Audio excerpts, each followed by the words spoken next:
তবে এই বছরে ওরা প্রস্তুত নিয়েছে আর মানুষকে আহ্বান জানাচ্ছে। আমি বিভিন্ন জায়গায় ঘুরে দেখছি মানুষ যেভাবে সাড়া দিচ্ছে, হয়তো একটা ইতিহাস হতে পারে, থাকার ইচ্ছা আছে। তো এই বিষয়ে আমি একটি কথা বলবো, আমি তো মুসলমান, আমাদের জন্য অনেক কিছু বাধা থাকে, আমাদের জন্য আইন আলাদা, অন্যজনদের আইন আলাদা। এখন চেষ্টা করা তো কাজ, শাসক চেষ্টা করছে নওশাদকে রুখতে হবে, আইএসএফ চেষ্টা করছে আমাদেরকে মানুষের জন্য আঘাতে হবে। কোর্ট যখন কোনো একটা রায় দেয় সেটাকে তো আমরা করি না, তবে হাস্যকর একটা রায়, কিন্তু তারপরেও কোর্টের আমরা মান্যতা দিই, কোর্টকে আমরা ভালোবাসি। দুঃখের বিষয় আমরা তো দেখেছি অনেক সময় কোর্টও নাকি শাসকের কি বলে ইশারাতেও আজকাল নাকি অনেক জজ নাকি চলছে, এরকম দেখাচ্ছে। কেন এখন একটা বিধায়কই তো বাকি দুটো দলের ঘুমকে হারাম করে দিয়েছে। একদিকে ৭৭টা বিজেপি, এখন কটা বেঁচে টিএমসিতে আছে বা আর কটা রয়েছে আর কটা টিএমসিতে ঢুকে গেছে আমি ঠিক জানি না, তবে ৭৭টা বিজেপি পেয়েছিল। আর রাজ্য সরকার টিএমসি মনে হয় ২১৪টা। তো সেই একটা বিধায়ককে তো দুটো পার্টির ঘুমকে হারাম করে দিয়েছে। একটা বিধায়ককে তো মানুষের জন্য, গরিবের জন্য, দুঃখী অসহায় শোষিত লাঞ্ছিত মানুষের জন্য কথা বলছে, আর বাকি দুটো দল তো গরিবদেরকে শোষণ করছে, সর্বশ্রেণী গরিবদের শোষণ করছে। তাই হয়তো ওপর থেকে চাপ দিয়েছে যে তোমরা রাজ্যে থাকা অবস্থা কি করে একটা ভাঙন ফসকে গেল, অবিলম্বে এটাকে ফিরিয়ে নাও, না হয় তোমাদেরকে হয়তো বাংলা থেকে সরিয়ে দেবো। কিংবা এটা হতে পারে বাংলায় সামনে হয়তো আসছে কেউ, নওশাদ হয়তো তাকে যেমন শাসকের রাতের ঘুম হারাম করে কানের গোড়ায় রয়েছে সবসময়, তারও হয়তো ডিস্টার্ব হবে, এমনি ডিস্টার্ব হচ্ছে, আরও ডিস্টার্ব বাড়তে পারে, তাই হয়তো এটাকে নেবে বলছে। তবে এটা একটা কথা বোঝার বিষয় যে দিদি মোদি যে কত সেটিং, নাই শুভেন্দু মমতাকে যে ভাষা আক্রমণ করে সেই তুলনায় তো নওশাদ ভদ্র ভাষায় মানুষের সঙ্গে রাজনীতি করে, কই একবারও তো বললো না তার বিষয়। আজকে বিজেপির যদি সত্যি বিরোধী টিএমসি হতো তাহলে বলতে তো পারত যে বিজেপির 10টা কমাবো কি 20টা কমাবো আর পাশাপাশি ভাঙরটাকেও কমাবো, তা তো বললো না। এরা দুজনের সেটিং আছে। পাশাপাশি ভাঙরে এয়ারপোর্টের নামে অ্যাকচুয়ালি বড় বড় কোম্পানির কাছে প্রচুর টাকার লেনদেনের একটা ব্যাপার হয়েছে।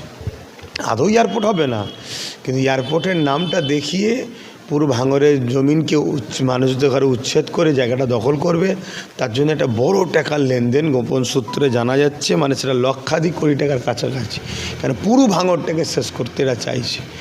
ভাঙরে এই যে একটা ধর্মপ্রাণ মুসলিম সমাজের মানুষের একটা বড় অংশ বাস করে, যারা শাসকের সন্ত্রাসের বিরুদ্ধে বুক চিতিয়ে এখনও লড়ছে, তো সেইটাকে দেখে এদের রাগও হচ্ছে এবং এই ভাঙরকে কোনোভাবে দখল করতে পারছে না।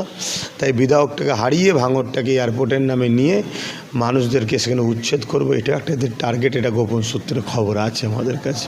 তবে এরা যত যাই বলুক, আমি একজন প্রথম ধর্মবিশ্বাসী হিসেবে মনে করি ফাইসাল্লাহ আল্লাহর হাতে। দ্বিতীয় নম্বর হচ্ছে মানুষের চেষ্টা। মানুষ যেভাবে স্বতঃস্ফূর্তভাবে নওশাদের দিকে আছে, ওরা যতই চেষ্টা করুক, ওরা এই আওয়াজই শুধু তুলছে এবারে। তবে এই আওয়াজ তোলাতে ভাঙরে অনেক সন্ত্রাসী হবে, কেন এদের এই আওয়াজে সন্ত্রাসরা অক্সিজেন পাচ্ছে। আমরা দেখলাম কালকে আইপ্যাক অফিসে হানা হয়েছে, ইডি দেখলাম একটা ফাইল হাতে আমাদের দেশের সিএম মুখ্যমন্ত্রী গাড়িতে করে পালায়, কি বলবেন? এটা দিদি মোদির সেটিং। না হয় একটা ইডি দেশের একটা এত বড় একটা সংস্থা, তাদের সামনে দিয়ে তাদের কাজকে বাধা দিয়ে একটা ফাইলকে নিয়ে চলে যাচ্ছে। অনেক প্রশাসন বন্ধুদের হাতে আরও ফাইল দেখছিলাম। ইডি সেখানে এবং সামরিক বাহিনী সেখানে দর্শকের ভূমিকা নিচ্ছে। এটা নাটক হচ্ছে। নতুন করে ভোট এসছে, মানুষকে আবার দিদি মোদি দিদি মোদি দিদি মোদি মিডিয়ায় শুধু হবে। যদি এই বাংলায় মমতা ব্যানার্জি টিএমসিকে যদি বিজেপি সাপোর্ট না করতে, একদিন পুরো সরকারটা জেলে যেত। এবং ইডির কাজে যখন বাধা দিয়েছে, সঙ্গে সঙ্গে তো অ্যারেস্ট করা দরকার ছিল, কিন্তু তা করলো কি? দর্শকের ভূমিকা নিচ্ছে। এটা নাটক চলছে। মানুষের ব্রেনকে, আইকে ওয়াশ করার জন্য ওয়াকাফ, ওবিসি, চাকরি হারাদের, তারপরে বেকারত্ব, শিল্প নেই, ধর্ষণ, খুন, 100 দিনের কাজ থেকে সব যে দুর্নীতি, মাদ্রাসা ধ্বংস, এগুলোকে মাইন্ডটাকে ডাইভার্ট করার জন্য একটা নাটক শুরু করেছে দিদি মোদি মিলে। রাজ্যে একের পর এক কথা বেড়েছিল, আমরা দেখেছিলাম, এখনো আমাদের রাজ্যের মানুষ ভোলেনি সেই কথা। একদম তিলোত্তমার কথা, এদিকে আনিস খানের কথা, এদিকে আফরাজুলের কথা, একের পর এক হত্যার দায়িত্ব দিয়েছিল কিন্তু সেই সিবিআইয়ের আন্ডারে। এখনও অবধি তারও কোনো রেজাল্ট বাংলার মানুষ পেল না। কিন্তু এদিকে সিবিআই আর ইডি কেন্দ্রের তৎপরতায় রাজনীতির মানে একদম আওতায় যে নিজেদের একে বিক্রি করাতে ব্যস্ত, এই বিষয়টাকে কোন চোখে দেখছেন? দেশের আইন কানুনগুলো যদি রাজনীতির নেতা নেত্রীদের দলদাস হয়ে যায়, তাহলে রাজ্যের মানুষ কি পাবে বিচার? দেখো, রাজ্যের মানুষ একটা সময় ব্রিটিশ শাসনকে শেষ করেছে। সেই বিদ্রোহ, সেই জায়গা যখন তৈরি হবে, তাহলে এই স্বৈরাচারী মনোভাবপূর্ণ সরকারদের পতন হবে। তবে মানুষ অনেক দেরি করছে, কেন দেশটা ধ্বংসের দিকে চলছে, রাজ্যটা ধ্বংসের দিকে যাচ্ছে।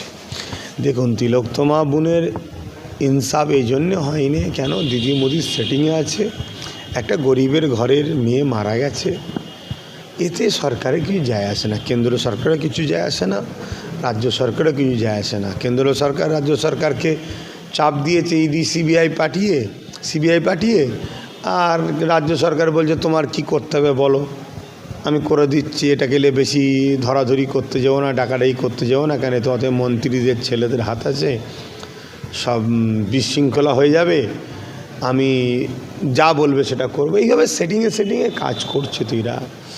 সে জায়গায় পাবলিক সংগঠিত হবে, ঐক্যবদ্ধ হতে হবে। বাকি যত দল আছে দিদি মোদি ছাড়া, টিএমসি বিজেপি ছাড়া, তাদেরকে ঐক্যবদ্ধ হতে হবে। তবে দিনের শেষে গরিবদের হয়ে কেউ ভাবছে না। আর কদিন পরেই আপনাদের তৈরি করা প্রতিষ্ঠিত দল আইএসএফের প্রতিষ্ঠা, যেখানে আমরা দেখেছিলাম আগের বছর নওশাদ সিদ্দিকীকে স্টেজে উঠতে বাধা দেওয়া হয়েছিল। এবারে একদম প্রকাশ্য ধর্মতলায় শহীদ মিনারে প্রোগ্রামের আহ্বান জানিয়েছে দলের চেয়ারম্যান নওশাদ সিদ্দিকী। এই বিষয়টা কি বলবেন? দেখুন, চেষ্টা করা তো কাজ, শাসক চেষ্টা করছে নওশাদকে রুখতে হবে, আইএসএফ চেষ্টা করছে আমাদেরকে মানুষের জন্য আগাতে হবে। শাসক দেখছে নওশাদ যত আগাবে তত আমাদের রুজি রুটিতে ভাঁটা পড়বে, মানুষের অধিকারের জন্য নওশাদ লড়ছে, মানুষ নওশাদের দিকে চলে যাবে, আমাদের দুর্নীতির বিরুদ্ধে নওশাদ লড়ছে, আমাদের দুর্নীতি ফাঁস হয়ে যাচ্ছে, তাই সে চেষ্টা করবে। তবে কোর্ট যখন কোনো একটা রায় দেয়, সেটাকে তো আমরা করি না, তবে হাস্যকর একটা রায়, কিন্তু তারপরেও কোর্টের আমরা মান্যতা দিই, কোর্টকে আমরা ভালোবাসি। কিন্তু দুঃখের বিষয়, আমরা তো দেখেছি অনেক সময় কোর্টও নাকি শাসকের কি বলে ইশারাতেও আজকাল নাকি অনেক জজ নাকি চলছে, এরকম দেখাচ্ছে। কেন বিজেপি আর টিএমসির এটা কী লড়াই, মিথ্যা দেখেছিলাম। তো এটা দুর্ভাগ্যের বিষয়। তবে এই বছরে ওরা প্রস্তুত নিয়েছে আর মানুষকে আহ্বান জানাচ্ছে। আমি বিভিন্ন জায়গায় ঘুরে দেখছি মানুষ যেভাবে সাড়া দিচ্ছে, হয়তো একটা ইতিহাস হতে পারে। আপনি কি থাকবেন? থাকার ইচ্ছা আছে, আপনি লীগের সমস্যা থাকবেন, সেটাও কাজ চলছে। কিন্তু এই বিষয়ে আমি একটি কথা বলবো, আমি তো মুসলমান, আমাদের জন্য অনেক কিছু বাধা থাকে, আমাদের জন্য আইন আলাদা, অন্যজনদের আইন আলাদা, একদম তারপরেও চেষ্টা করছি।